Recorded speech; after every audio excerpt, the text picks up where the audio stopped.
GeM cinemas நேயர்களுக்கு வணக்கம். நான் உங்கள் விஜய் அபிஷேக். இன்னைக்கு நம்ம எதை பற்றி பேச போகிறோம் அப்படின்னு பார்த்தோம் அப்படின்னா, இப்போ சமீபத்தில் வந்து பார்த்தோம் அப்படின்னா விஜய் த்ரிஷா இந்த ரெண்டு விஷயம் தான் வந்து ஒரு மாதிரி குளறுபடியாக போயிட்டு இருந்துச்சு. அதாவது ஒன்றும் பிரச்சனை இல்லை. அதாவது வந்து என்ன அப்படின்னு பார்த்தோம் அப்படின்னா, சங்கீதா அவர்கள் அதாவது விஜய் அவர்களோட மனைவி வந்து விஜய் அவர்கள் மேலே வந்து டிவோர்ஸ் வழக்கு போட்டிருந்தாங்க. இது மட்டும் போட்டது மட்டும் இல்லாமல் அந்த டிவோர்ஸோட லெட்டரில் வந்து ஒரு நடிகையோட வந்து தொடர்பில் இருக்காரு அப்படின்றத மென்ஷன் பண்ணியிருந்தாங்க. அந்த மென்ஷன் பண்ண அதே நேரத்தில் விஜய் அவர்களும் த்ரிஷா அவர்களும் ஏஜிஎஸ் அவங்களோட கல்யாண வீட்டுக்கு போனது வந்து பெரிய சர்ச்சையாக போயிட்டு இருந்துச்சு. நிறைய பத்திரிகையாளர்கள், அப்புறம் நிறைய சினிமாவில் இருக்கிறவங்க அப்படின்னு சொல்லி எக்கச்சக்கமான பேர், ஏன் பொலிட்டீஷியன்ஸ் வரையும் எல்லாருமே ஒரு விமர்சனம் ஒன்று வச்சுருந்தாங்க.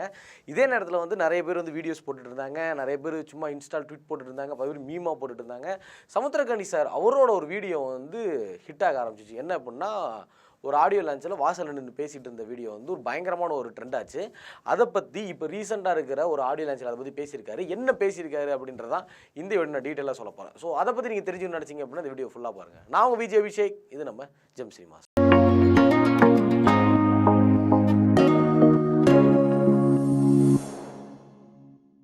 அதாவது வந்து பார்த்தோம் அப்படின்னா, விஜய் அவர்கள் அரசியலுக்கு வந்ததுலேருந்து எல்லாருமே ஒரு மேலே விமர்சனம் வச்சுக்கிட்டே தான் இருக்காங்க. கிட்டத்தட்ட இப்போ கூட விஜய் அவர்களோட மீட்டிங்க்கு போய் கிட்டத்தட்ட 54 பேர் இறந்து போயிருக்காங்க. அதாவது கரூர் 41 சேர்த்து, அப்புறம் அவன் வச்ச கூட்டத்தில் எத்தனை பேர் இறந்துருக்காங்க அப்படின்னு பார்த்தோம் அப்படின்னா மொத்த கணக்கீடு 54 பேர் இருக்குது.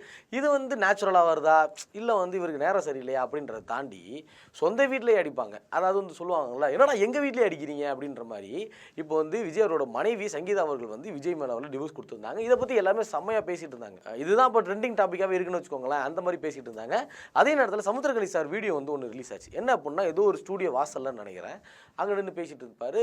யாரை நீ பழி வாங்க பார்க்குற, என்னது இது எல்லாம் 4 செவத்துக்குள்ளே வச்சுக்கணும்யா, இந்த மாதிரிலாம் பண்ணால் கட்சிக்காரனே சொல்கிறான் என்னால் முட்டு கொடுக்க முடியலன்னு அப்படின்ற மாதிரி ஒரு மாதிரி ஆதங்கத்தில் பேசியிருப்பார். இதை வந்து ஒருத்தர் தெரியாமல் ஒருத்தர் வீடியோ எடுத்திருந்தார். வீடியோ எடுத்து ஒரு சோஷியல் மீடியாவில் போட்டார். வீடியோ வந்து செம்ம ட்ரெண்ட் ஆயிடுச்சு. ட்ரெண்ட் ஆகி எல்லாம் சமுத்திரக்கனி சார் அடிக்க ஆரம்பிச்சிட்டாங்க. என்ன நீ தளபதியை நீ பேசுறியா, எப்படி எப்படி உன் படம் ஓடுதுன்னு பார்க்குறேன் அப்படின்ற மாதிரி கமெண்ட் செக்ஷன்லாம் வந்து கடிச்சிட்டு இருந்தாங்க.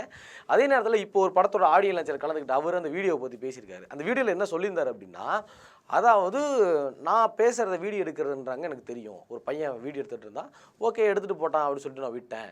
என்ன அப்படின்னா, அவர் ஆரம்பத்தில் பேசுனதுலேருந்து எடுக்காமல் எப்போ முடிக்க போகிறோமோ அப்போ தான் அந்த பையன் எடுத்தான். நானும் தடுக்கலாம்னு நினச்சேன். சரி ஓகே, அதான் பேசியே முடிக்க போகிறோம், இதுக்கப்புறம் நான் தடுக்க வேண்டியதுக்கு என்ன இருக்குது. அது மட்டும் இல்லாமல் நான் இதை பற்றி தான் பேசிகிட்டு இருக்கேன். அதே மாதிரி நான் வந்து உள்ள ஒன்று வச்சுட்டு வெளில பேசுகிற ஆள் கிடையாது. நான் பேசினேன் தான், ஆமாம் என்ன தப்போ அந்த தப்பை நான் சுட்டி காட்டினேன். அது மட்டும் இல்லாமல் விஜய் அவர்கள் மேலே வந்து எனக்கு அளவுக்கு மீறின ஒரு அன்பு இருக்குது, ஒரு பாசம் இருக்குது. ஒரு தம்பின்ற முறையில் தான் இதை நான் சொன்னேன், வேறு எதுவும் நான் தப்பாக சொல்லலை.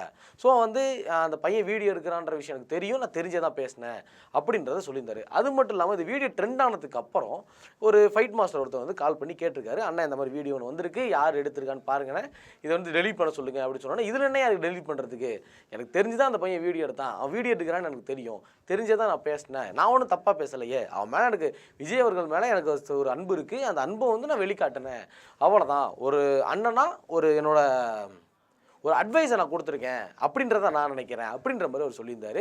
இப்போ அந்த வீடியோ தான் சமூக வலைத்தளங்களில் ரொம்பவே ஃபேமஸாக போயிட்டுருக்கு.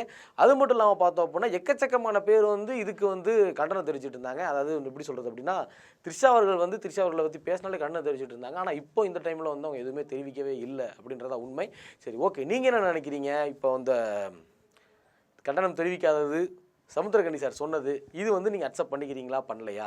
அதாவது விஜய் த்ரிஷா இவங்க 2 பேர் மேலே தப்பு இருக்கா இல்லையா அப்படின்றதையும் மறக்காமல் கமெண்ட்ஸில் கமெண்ட் பண்ணிட்டு போங்க. இந்த மாதிரியான இன்ஃபர்மேஷன்லாம் தெரிஞ்சுக்கணும்னு நினச்சிங்க அப்படின்னா மறக்காமல் ஜெம் சினிமாஸை சப்ஸ்கிரைப் பண்ணுங்கள்.